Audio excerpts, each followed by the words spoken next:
আসসালামু আলাইকুম, hello everyone. আপনার পেজ বা আইডিতে যদি এরকম দেখায় রিকমেন্ডেবল যে অপশনটা আছে, সেখানে যদি আপনি এরকম দেখতে পারেন, দেখা যাচ্ছে যে তারা বলে দিয়েছে উই ক্যান নট রিকমেন্ডেড, এখানে বলা আছে your page can not. Then তার সাথে you have option to help fix content issues that make impact your recommendation status. এখানে রিভিউ কন্টেন্ট আছে, মানে তারা আমাদের একটা কন্টেন্টে তাদের ধরেছে, আমাদের একটা কনটেন্টে তারা প্রবলেম ধরেছে। সেই কনটেন্টটা এখন আমাদেরকে এখান থেকে রিমুভ করে দিতে হবে। যদি আমরা এটা রিমুভ করে দেই তাহলে আমাদের পেজটা এখন আবার কিন্তু ফুল ফ্রেশ থাকবে। সো আপনারা এটা প্রোফাইলে চেক করবেন প্রতিনিয়ত, এবং যে কনটেন্টগুলো আপলোড করবেন অবশ্যই ভেবেচিন্তে কনটেন্টগুলো আপলোড করবেন যে কনটেন্টগুলোতে তারা কোনো প্রবলেম ধরে কিনা। সো সেক্ষেত্রে আপনার পেজের কোনো ক্ষতি হবে না। আপনি এখনই আপনার আইডি বা পেজে চলে আসবেন, আসার পর পেজ রিকমেন্ডেশনে চলে আসবেন। প্রোফাইল হলে প্রোফাইল রেকমেন্ডেশনে চলে আসবেন। আসার পর এখন আপনি কি করবেন? এখান থেকে যে রিভিউ কন্টেন্ট অপশনটা পেয়ে যাবেন। এখন এখানে একটা ক্লিক করে দেবেন। এই রিভিউ কন্টেন্টে ক্লিক করে দেওয়ার পর আপনারা এখানে যে বিষয়টা দেখতে পারবেন, এখানে কিন্তু তারা প্রোফাইল গাইডলাইন গুলো কিন্তু বলে দিয়েছে।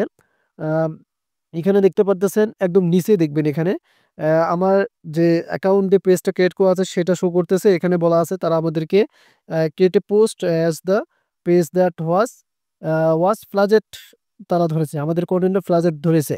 সো আমরা এখন এখান থেকে আপনারাও কিন্তু এখানে এসে ক্লিক করবেন। এই যে দেখতে পারতেছেন, সোজাসুজি আপনারা এখানে একটা ক্লিক করে দেবেন। দেন এখানে ক্লিক করে দেওয়ার পর এখানে গাইডলাইনটা আমরা এখন দেখতে পাবো যে কোন ভুলের কারণে তারা আমাদের কন্টেন্টটা ফ্লাজেড কন্টেন্ট মানে ইস্যু করছে, সেটা কিন্তু এখানে আমরা প্রপারলি এখন দেখতে পাবো। দেখতে পারতেছেন এখানে তারা রুলস গুলো দিয়েছে, এই যে উপরে দেখেন দিস পোস্ট মে গো, এখানে দেখতে পারতেছেন against our guideline or suggest content.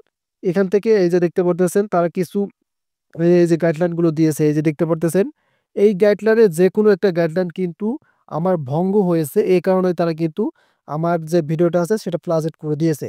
So প্রবলেমের কোনো বিষয় নেই, চিন্তার বিষয় নেই। আপনি এখান থেকে সোজাসুজি ট্যাগ অপশনে চলে আসবেন, জাস্ট এখানে ক্লিক করে দেবেন। এখানে দেখতে পারবেন ডিলিট পোস্ট অপশন রয়েছে, এই যে দেখতে পাচ্ছেন এখান থেকে ডিলিট পোস্ট আছে। এই এখন আপনার কথা হচ্ছে যে ভিডিওটা যদি আপনার মিলিয়ন হিট করে বা 200-300 কে ভিউজ হয়, তাও কিন্তু আপনাকে ডিলিট করতে হবে পেজ থেকে। এবং যদি আপনি পেজ থেকে ভিডিওটা ডিলিট না করেন, তাহলে আপনার পরবর্তী যে ভিডিওগুলো ছাড়বেন সেগুলোতে ভিউজ দিবে না বা ভিডিওগুলো র্যাঙ্ক করবে না। সেক্ষেত্রে আপনাকে এখন কি করতে হবে, এখান থেকে আমরা এটা প্রপারলি এটা এখন এখান থেকে ডিলিট করে দেব। সো এখান থেকে আবার ডিলিট অপশনে ক্লিক করে দিলাম।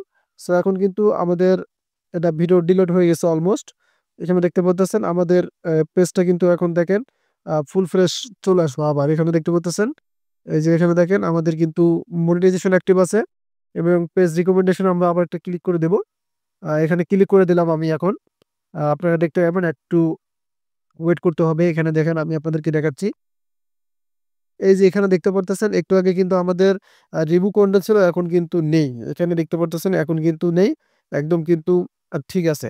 রিকমেন্ডেবল যে অপশনটা আছে এটা কিন্তু এখন ঠিক আছে। এর নিচে যে অপশনটা ছিল সেটা কিন্তু তারা ফেসবুক অটোমেটিকলি তুলে দিয়েছে, এবং মনিটাইজেশন আমরা ক্লিক করে দিতে পারি। এখান থেকে দেখবো ঠিক আছে, সবকিছু কিন্তু এখন ঠিক আছে। সেই কারণে আপনাদেরকে মাঝে চেক করতে হবে আপনাদের প্রোফাইল বা পেজ রিকমেন্ডেশনটা। কারণ ফেসবুক দেখবেন যে তারা বর্তমান ভিডিওর উপর খুব ফোকাস দিচ্ছে। কারণ অরিজিনাল ভিডিও ছাড়া আপনি ফেসবুকে দাঁড়াতে পারবেন না। ডুয়েট ভিডিও আপলোড করলেও হবে, কিন্তু অরিজিনালিটি এডিটিং থাকতে হবে। সো আশা করি আপনাদেরকে প্রবলেমটা সলভ করে দেখাতে পারছি। কতটুকু ভালো লাগলো কমেন্টে জানিয়ে দেবেন। আর অবশ্যই আমাদের চ্যানেলকে সাবস্ক্রাইব করে রাখবেন। ধন্যবাদ।